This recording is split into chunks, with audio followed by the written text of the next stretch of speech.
रूपापुर गांव में मंगलू नाम का एक धोबी रहा करता था। स्वभाव से वह काफी सीधा साधा था और इसी का लोग फायदा उठाकर अक्सर उसे बेवकूफ बनाते रहते थे। उसके पास 3 गधे थे जिनका नाम उसने वीरू, धन्नो और टुन्नू रखा था। टुन्नू बड़ा ही शरारती गधा था। वह अक्सर मंगलू धोबी को परेशान किया करता था। एक दिन, काहो मंगलू भैया, इतनी ठंड में सवेरे सवेरे बेचारे इन मासूमों को लेकर कहाँ चल दिए? अरे क्या कहो रामदीन भाई, मैं कहाँ जाऊंगा। आज तक तो रूपापुर से बाहर नहीं गया हूँ।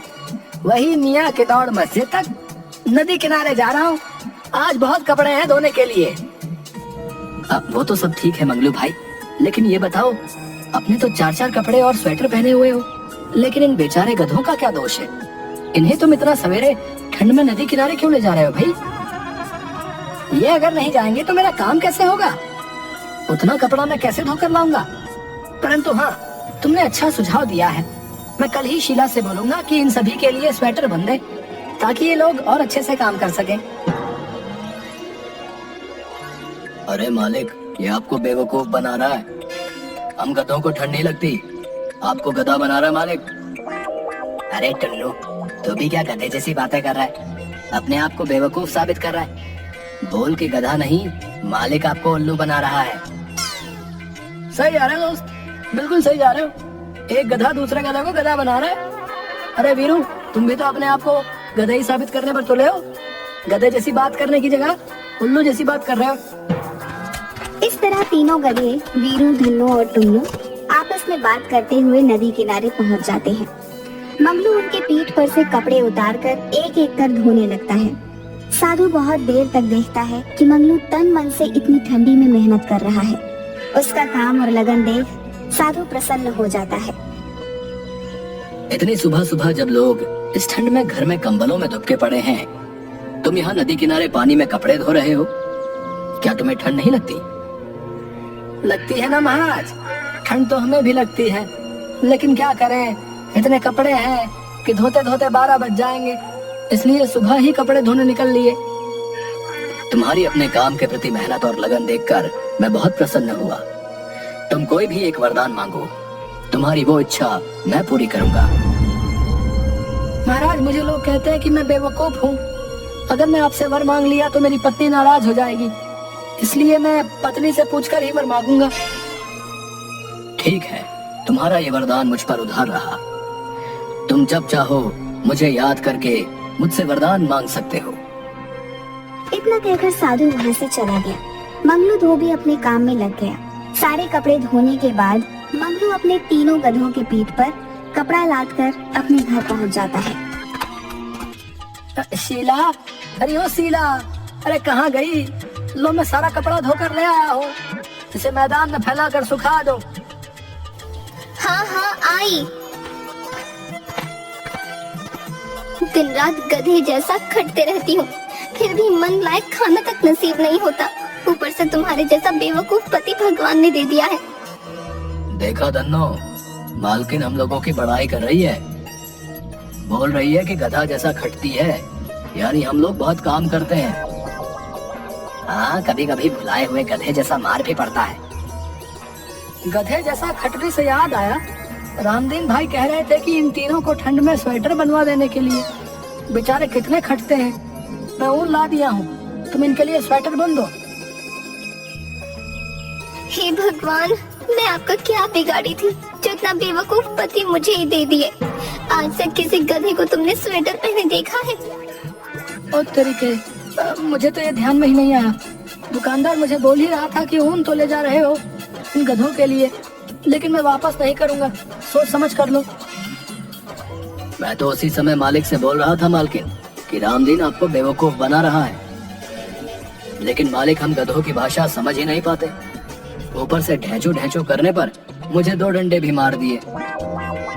अबे टुन्नू, ज्यादा मत बोल, हम गधों की भाषा मालकिन भी नहीं समझती। ज्यादा ढेंचू ढेंचू मत कर, नहीं तो मालकिन अभी सनकी हुई है, सारी कसर तुम्हीं पर उतार देंगी।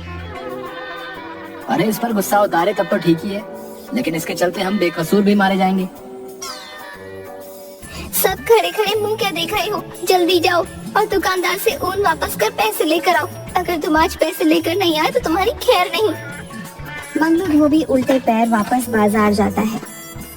भैया ये ऊन वापस कर दो और मुझे मेरे पैसे लौटा दो, गधों को ठंड थोड़ी ही लगती है। देखो भैया, मैं तुमसे पहले ही कह रहा था कि सोच समझ के ऊन लो, ये वापस नहीं होगा, लेकिन तुमने माना नहीं और बोले कि हमें ऊन दे दो, इसलिए अब मैं ऐसे नहीं लौटाऊंगा।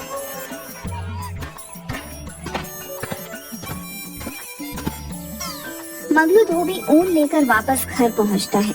उसके हाथ में ऊन देखकर शीला का गुस्सा 7वें आसमान पर पहुंचता है। वह मंगलू धोबी को खूब खरी खोटी सुनाती है। अरे क्या हुआ शीला, क्यों बेचारे मंगलू को भला बुरा कह रही हो? ये इतना बुद्धू है कि कोई भी इसे बेवकूफ बना देता है। रामदीन भैया के कहने पर गधों के लिए इतना सारा ऊन ले आया और स्वेटर बुनने को बोल रहा है। वैसे 4 गधों के लिए ऊन थोड़ा कम है, पर हमारे पास तो 3 ही गधे हैं। अच्छा, गांव के सभी लोग इसको गधा बनाते हैं और तू अभी भी इसे आदमी ही मान रही है। ठीक है, चलता हूँ। वैसे इस गधे से 3 गधे ज्यादा स्मार्ट हैं।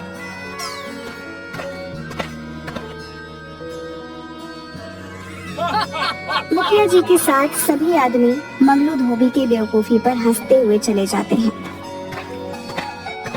शीला को बहुत बुरा लगता है और उस रात शीला खाना भी नहीं देती मंगलू को। दूसरे दिन सुबह उठते ही मंगलू धोबी फिर से गधों को लेकर नदी के घाट के लिए निकल जाता है।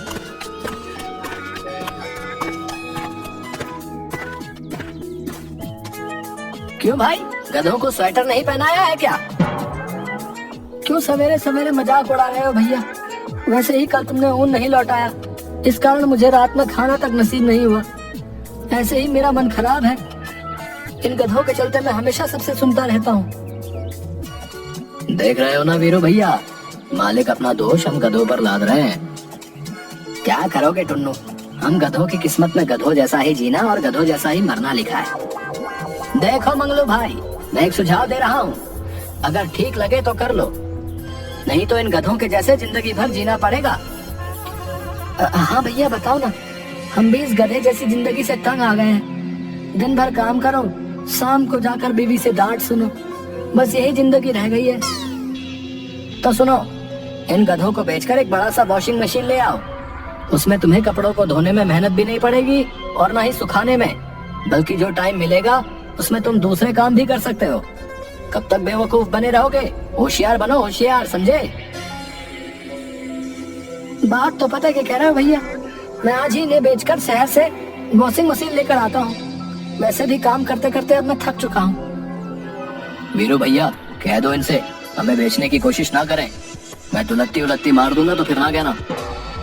अरे अरे अरे, गुस्सा नहीं करते टुन्नू भाई, अब मालिक जो चाहे वो कर सकता है। हो सकता है हम लोगों को इससे भी अच्छा मालिक मिले। अब ये तो उनकी मर्जी है, हम लोग तो गुलाम हैं। यहाँ भी काम करना है और वहाँ भी काम करना है, इतना गुस्सा अच्छा नहीं। बात तो तुम ठीक कह रहे हो वीरू भैया, लेकिन हमें चिंता इस बात की है कि हमारे मालिक बेवकूफ हैं, जल्दी दूसरों की बातों में आ जाते हैं, आगे पीछे सोचते नहीं। अगर वॉशिंग मशीन लेंगे तो गांव में बिजली है तो नहीं, फिर उसे चलाएंगे कैसे?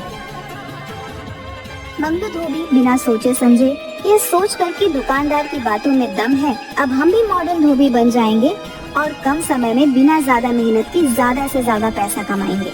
यही सोचकर मंगलू धोबी अपने गधों को एक धोबी को बेचकर उन पैसों से शहर से बड़ा सा वॉशिंग मशीन लेकर सीधा अपने घर चला आता है। घर पहुंचते ही उस बड़े सी वॉशिंग मशीन को देखने के लिए पूरा गांव मंगलू धोबी के घर पर उमड़ पड़ता है। मंगलू धोबी अपने बेटे बबलू को पैसे देकर हलवाई की दुकान से लड्डू मंगवाता है और सारे गांव वालों को बांटता है। अरे वाह मंगलू, तुमने तो कमाल कर दिया भाई, हमारे गांव में पहली वॉशिंग मशीन है जिसे तुम खुद खरीद कर लाए हो। अब हम लोग भी शान से कहेंगे कि हमारे धोबी हमें मशीन में कपड़े धोकर और सुखा कर देता है। मंगलू धोबी ने हमारे गांव का नाम रोशन कर दिया। अगल बगल 200 गांव में किसी के पास वॉशिंग मशीन नहीं है, ये हमारे गांव की उपलब्धि है, उपलब्धि। अतः हम सब मुखिया जी से आग्रह करते हैं कि मंगलू धोबी को एक शॉल गिफ्ट कर उसे सम्मानित किया जाए। मुखिया जी दुकानदार से एक शॉल मंगवाकर मंगलू धोबी को सम्मानित भी करते हैं। मंगलू धोबी सहित उसके परिवार का सीना चौड़ा हो गया था, क्योंकि आज पूरा गांव उसकी जय जयकार कर रहा था। मंगलू धोबी एक लंबा चौड़ा भाषण दे डालता है। अब आदरणीय मुखिया जी, गांव के सम्मानित लोग और हमारे गांव के साथियों, जैसा कि आप लोग जानते हैं कि जीवन भर मुझे बेवकूफ धोबी के नाम से नवाजा गया, लेकिन आज वही लोग मुखिया जी सहित हमारी सोच को सलाम करते हुए हमारी जय जयकार कर रहे हैं। अंत में मैं गाँव वासियों से यही कहना चाहूंगा कि कोशिश करते रहने से हमारे जैसे बुद्धू बेवकूफ आदमी भी अपनी सोच की बदौलत गांव की शान बन सकते हैं। आप लोग भी गांव को आगे बढ़ाने के लिए हमारी जैसी सोच पर अमल कर गांव को तरक्की के रास्ते पर आगे बढ़ाएं। जय रूपापुर की जनता। वाह वाह, हमें आज तक नहीं मालूम था कि अपना बेवकूफ समझे जाने वाला मंगलू धोबी इतनी सरलता से सटीक भाषण दे सकता है। गांव के युवाओं को मंगलू धोबी से इंस्पायर होने की जरूरत है भाई। एक बार फिर से मंगलू धोबी को गांव के लिए उपलब्धि पर तहे दिल से शुक्रिया। भाइयों एवं बहनों, अब मुखिया जी वॉशिंग मशीन का स्विच दबाकर उद्घाटन करेंगे।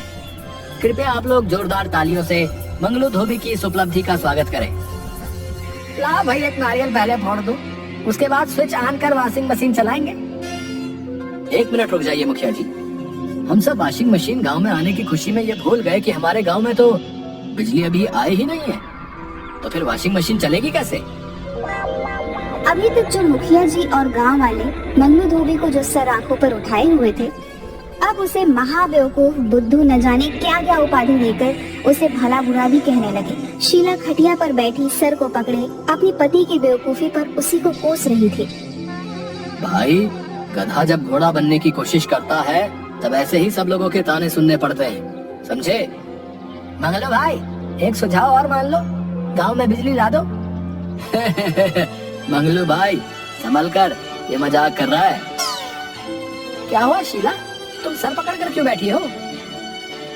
जिस घर में 4-4 गधे हो उस घर की मालकिन की स्थिति समझी जा सकती है। 4 नहीं 5 गधे, क्योंकि गधे की बीवी भी गधी ही होती है। हाँ। सभी गांव वाले हंसने लगते हैं। गांव वालों के ताने से बचने के लिए मंगलू धोबी पूरे परिवार के साथ नदी किनारे जाकर उदास बैठा रहता है। तभी वहाँ पर वही साधु आता है जिसने कहा हुआ रहता है कि तुम्हारा एक वरदान मेरे पास उधार है। क्या हुआ बालक, इस तरह एकांत में सपरिवार उदास बैठने का कारण जान सकता हूँ क्या? महात्मा साधु जी, कृपया हमें वर दें कि किसी तरह से मेरा वॉशिंग मशीन चलने लगे। ये लो बच्चा त्रिशूल, इसे मशीन में लगा देना। ये सूर्य, तारों और ग्रहों से एनर्जी लेकर वॉशिंग मशीन चलाएगा। जा बच्चा, कल्याण हो जाएगा, जा। मंगलू धोबी की इच्छा के अनुसार साधु वर देकर चला जाता है। गांव लौटकर मंगलू वॉशिंग मशीन में त्रिशूल फिट कर देता है और स्विच ऑन करता है। वॉशिंग मशीन चलने लगती है। उसकी आवाज सुन गांव के लोग इकट्ठे हो जाते हैं। भाई मंगलू, मुझे माफ कर दो, तुमने वॉशिंग मशीन चलाकर सचमुच साबित कर दिया कि गधे तो हम मजाक उड़ाने वाले रह गए। तुम तो घोड़ा बन हमसे कहीं आगे निकल गए भैया। मंगलू, हम आज सचमुच शर्मिंदा हैं। तुम हम लोगों से कहीं अधिक होशियार हो। आज मंगलू और उसके परिवार ने साबित कर दिया कि ये हमारे गांव के रत्न है, रत्न। मैं तो यूं ही नेता हूँ, गांव के असली नेतृत्व करने वाला नेता तो हमारा मंगलू है। मंगलू धोबी का अब गांव में रौब हो जाता है। वो जहाँ जाता है सेलिब्रिटी की तरह उसका स्वागत होता है। अगल बगल के गांव में उसकी स्पीच सुनने के लिए हजारों की भीड़ लग जाती है। अब गांव के साथ साथ नजदीक गांव के कई रईस परिवार उसके ग्राहक हो जाते हैं और मशीन से धुला कपड़ा पहनने में शान महसूस करने लगते हैं। धीरे धीरे मंगलू धोबी अमीर हो जाता है। दूसरे गांव के शातिर चोर खिरजू और बिरजू एक दिन मंगलू की वॉशिंग मशीन चोरी कर लेते हैं। दूसरे दिन गांव में हाहाकार मच जाता है। गांव की शान वॉशिंग मशीन की चोरी हो गई थी। कुछ महीनों में फिर से मंगलू के परिवार की स्थिति पहले जैसी हो जाती है। खिरजू, हमने मशीन तो चोरी कर ली, पर ये चलेगा कैसे? साला, हम लोग 3 महीने से इसे चलाने की कोशिश कर रहे हैं। त्रिशूल को लगता है घुमाना पड़ेगा। रुको, आज मशीन हम चला कर रहेंगे। जैसे ही त्रिशूल खिरजू घुमाता है, वॉशिंग मशीन का ढक्कन ओपन हो जाता है और खिरजू एवं बिरजू दोनों को अंदर खींच देता है और उन्हें गोल गोल घुमाना शुरू कर देता है। अरे बाप रे, अरे कोई बचाओ हमें, अरे अरे उल्टी हो रही है, अरे चक्कर आ रहा है, अरे कोई तो रोको इस मशीन को। अब हम चोरी कभी नहीं करेंगे, बचाओ। खिरजू तू मुझे दुलत्ती क्यों मार रहा है? अरे मैं क्यों मारूंगा, अरे हमें तो उत्तर दक्षिण पूर्व पश्चिम सब एक लग रहा भैया। अरे बस करो मशीन देवता, अरे मैं तुम्हें मंगलू धोबी के यहाँ खुद लेकर जाकर रख दूंगा। अबे बिरजू तू भी कुछ बोलेगा, जैसे मैं ही माफी मांगता रहूं। हाँ अब मशीन देवता, हम दोनों मंगलू धोबी से नाक रगड़ कर माफी मांगेंगे। चोरी तो दूर, अपना सामान भी 4 बार सोच कर छुएंगे। तभी एकाएक वॉशिंग मशीन रुक जाती है। खिरजू और बिरजू दोनों इलाज कराने के बाद तुरंत मंगलू के घर वॉशिंग मशीन लेकर पहुंचते हैं और उनसे माफी मांगते हैं। दोनों को पुलिस ले जाती है। गांव में फिर से बाहर आ जाती है। मंगलू धोबी की स्थिति फिर से अच्छी हो जाती है, लेकिन और धोबियों की हालत खराब हो जाती है। मंगलू को ये अच्छा भी नहीं लग रहा था। एक दिन फिर वह नदी किनारे से गुजर रहा था कि वही साधु फिर से उसे मिलता है। कैसे हो बच्चा? आपके कृपा से सब अच्छा चल रहा है बाबा, लेकिन अगर हमारी तरह सबका अच्छा होता तो बहुत अच्छा होता। तुम कहना क्या चाहते हो? किसी तरह हमारे गांव में भी बिजली आ जाती तो अच्छा रहता। मैं जानता हूँ बच्चा, तुम्हारे जैसा सबके बारे में अच्छा सोचने वाले की ही संसार को जरूरत है। जाओ बच्चा, कल्याण हो। गांव पहुंचने पर उसी समय राजधानी से कुछ इंजीनियर मुखिया जी के पास आते हैं और बताते हैं कि मुख्यमंत्री ने इस गांव को 1 सप्ताह के अंदर बिजली पहुंचाने का आदेश दिया है। 1 सप्ताह के अंदर पूरे गांव में बिजली के खंभे लग जाते हैं और मुख्यमंत्री खुद उस गांव में आकर बिजली का उद्घाटन मंगलू धोबी की वॉशिंग मशीन को चलाकर करते हैं। अब बेवकूफ मंगलू धोबी पूरे गांव का शान बन जाता है